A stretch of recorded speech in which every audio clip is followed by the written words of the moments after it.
അടുത്തത് മീനക്കൂറാണ്, അക്വാരിസ് എന്നാണ് അതിന് പറയുന്ന പേര്. പൂരുരുട്ടാതിയുടെ അവസാനത്തെ പാദം ഉത്രട്ടാതി, രേവതി ഈ നക്ഷത്രക്കാരാണ് മീന രാശിയിൽ വരുന്നത്. ഇവരുടെ ലഗ്നത്തിലെ ആണ് ശനി, അതായത് കണ്ടകശനിയും ഏഴരശനിയും കൂടെയുള്ള കാലമാണ്.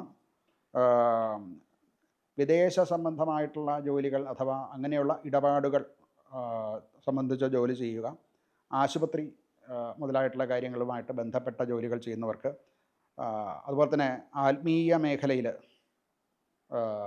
വർത്തിക്കുന്നവർക്ക്, ഇവർക്കൊക്കെ കുറച്ച് നല്ല അനുഭവങ്ങൾ ഉണ്ടാകാം. എന്നാൽ എല്ലാവർക്കും തന്നെ ഈ രാശിക്കാർ, ഈ മീനൻ രാശിയിൽ വരുന്നവർക്ക് പൊതുവേ കണ്ടകശനിയുടെയും ഏഴരശനിയുടെയും ദുഷ്ഫലങ്ങൾ അനുഭവിക്കേണ്ടതായിട്ട് വരും. ഒരു ഒറ്റപ്പെടൽ തോന്നും.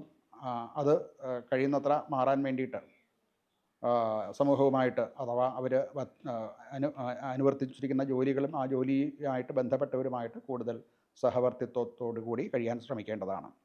ധനപരമായിട്ട് ചിലവ് ഇവർക്ക് ഈ ആഴ്ച വളരെ കൂടുതലായിരിക്കും. അതുപോലെ തന്നെ സാമ്പത്തികമായിട്ടുള്ള ചില കണക്കുകൾക്ക് പെശക് വന്നിട്ട് അതിൻ്റെ പേരിലുണ്ടാകാവുന്ന ചില വിമിഷ്ടങ്ങൾ മറ്റുള്ളവരുമായിട്ടും കൂടെ ജോലി ചെയ്യുന്നവരോ അവർ ജോലി ചെയ്യുന്ന കമ്പനിയായിട്ടോ ഒക്കെ ഉണ്ടാകാൻ സാധ്യതയുണ്ട്. അതുകൊണ്ട് കണക്കുകളൊക്കെ ശരിയായിട്ട് സൂക്ഷിക്കാൻ ശ്രമിക്കണം. ആരോഗ്യപരമായിട്ട് കാല് സംബന്ധിച്ച്, മുട്ട് സംബന്ധിച്ച്, പാദങ്ങൾ സംബന്ധിച്ച് ഒക്കെയുള്ള ചില രോഗങ്ങൾ വരാൻ, അതുപോലെ വീഴ്ചകൾ സംഭവിക്കാതിരിക്കാനും ശ്രദ്ധിക്കേണ്ടതാണ്. കുടുംബത്തിൽ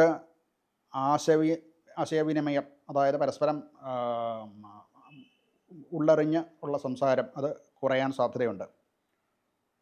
ഇവരുടെ അച്ഛനമ്മമാർ അഥവാ കുടുംബത്തിൽ മുതിർന്നവരുടെ ആരോഗ്യത്തിലും ചില പ്രയാസങ്ങളുണ്ടാകും.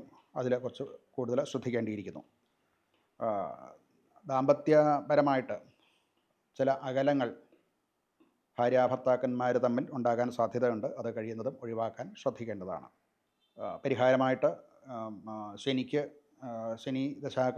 ശനിയുടെ കണ്ടകശനിയും ഏഴരശനിയും കൂടെ ഉള്ള കാലമാണ്.